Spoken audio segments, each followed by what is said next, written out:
ಒಪ್ಲೇನಾ council ಬಂದಿರೋರು ಅವ್ರಿಗೆ ಎಷ್ಟು ಅಕ್ಕಿದೆ ನೋಡಿ ನೋಡಿ ನೀವು ಮಧ್ಯ ಇದ್ರೆ ಅವರು ಮಧ್ಯ ಎದ್ದು ಹೇಳ್ತಾರೆ ಕೇಳಿ ಸಭಾಪತಿಗಳೇ, ಯಾಕೆ ಹೇಳ್ತೀರಿ ನೀವು? ಮೊನ್ನೆ ಸಿಟಿ ರವಿ ಅವರು 1.5 ಗಂಟೆ 2 ಗಂಟೆ ಮಾತಾಡಿದ್ರು. ಎಲ್ಲ ನಮ್ಮ ಸದಸ್ಯರು ಕೂತಿದ್ದಿಲ್ವಾ?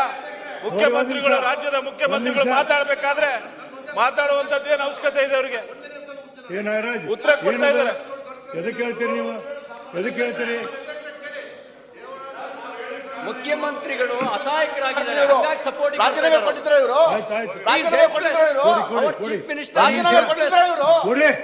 ಕೊಡಿ. ಒಂದ್ ನಿಮಿಷ ಮಾನ್ಯ ಸಭಾಪತಿಯವರೇ, ನಾನು ಉತ್ತರ ಕೊಡುವಾಗ ಯಾರು ಮಧ್ಯ ದಯಮಾಡಿ ಮಾನ್ಯ ಸದಸ್ಯರಲ್ಲಿ ಮನವಿ ಮಾಡ್ತೇನೆ, ಏನಾದ್ರು ಕೇಳೋದಿದ್ರೆ ಬರ್ಕೊಳ್ಳಿ, ಆಮೇಲೆ ಉತ್ತರ ಕೊಟ್ಟ ಮೇಲೆ ಕ್ಲಾರಿಫಿಕೇಶನ್ ಕೇಳಿ, ಬರ್ದಿಟ್ಕೊಡಿ, ಉತ್ತರಾಗಣ ಕೇಳಿ, ದಯವಿಟ್ಟು ಸಹಕರಿಸಿ. ಎರಡು ಕಡೆ ಹೇಳಿ, ಈ ಕಡೆ ಸಹಿತ ಯಾರು ಹೇಳ್ಬೇಡ್ರಿ. ನೀವ್ಯಾಕೆ ಹೇಳ್ತೀರಿ? ಕೊಡ್ರಿ, ನಿಮ್ಗೆ ಯಾಕೆ ಹೇಳ್ಯಾರ? ನೋಡಿ ಅವ್ರು, ನಾ ಹೇಳ್ತೀನಿ, ನಿಮಗೆ ಯಾರು ಕಾರ್ಬಾರ್ ಮಾಡಂತಾರ? ಅವ್ರು ಹೇಳ್ತಾರೆ, ನೀವ್ಯಾಕೆ ಹೇಳ್ತೀರಿ? ಅವ್ರು ತಮ್ಮ ನೀವ್ಯಾಕೆ? ನಾ ಹೇಳಕತ್ತೀನಿ ಇಲ್ಲಿ ಮುಖ್ಯಮಂತ್ರಿ ಅದಾರ, ಅವ್ಯಾರ ಮುಖ್ಯಮಂತ್ರಿಗಳ ಗೌರವ ಕೊಡಿ. ಮುಖ್ಯಮಂತ್ರಿ ಮಾತಾಡೋ ಎದ್ದಾದ ನಡು ಮಾತಾಡೋದು. ಮಾನ್ಯ ಸಭಾಪತಿಯವರೇ, ನೋಡಿ ಏನ್ ಹೇಳ್ತಿದೆ ಅನ್ನೋದೇ ಮರ್ತೋಯ್ತು ಈ ಗಲಾಟೆ ಒಳಗಡೆ.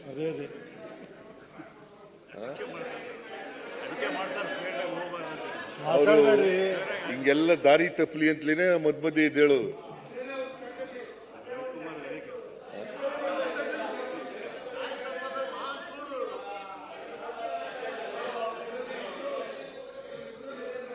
ಸನ್ಮಾನ್ಯ ಸಭಾಪತಿಯವರೇ, ನಾನು ಯಾವತ್ತೂ ಕೂಡ